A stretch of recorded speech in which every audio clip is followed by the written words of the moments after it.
Today's word of the day is idiosyncrasies. Let me tell you a story.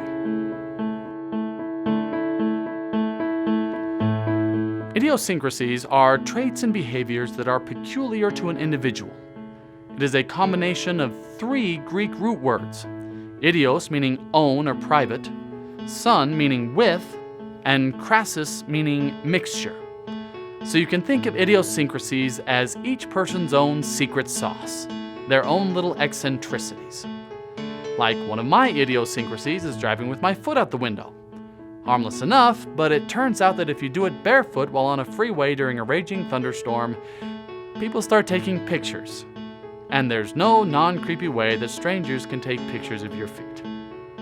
Moving on.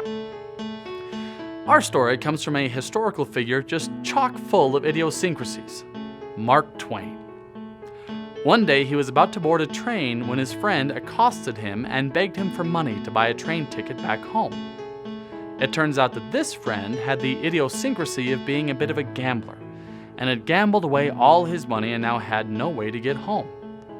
Mark Twain told the man that he had no money for an extra ticket, but since it was such an extreme circumstance, the man could hide under Twain's seat and he would hide him from the conductor.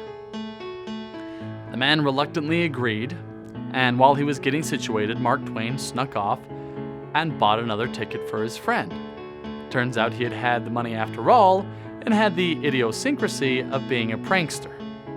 So he came back to his seat with his friend crammed underneath and the train got underway. Sure enough, when the conductor came by collecting tickets, the good Mr. Twain handed him two.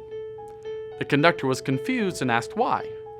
Twain blamed it on his friend's idiosyncrasy, saying, "My friend is a bit of an eccentric and likes to ride under the seat." Thank you so much for watching. Remember to like, comment, and subscribe.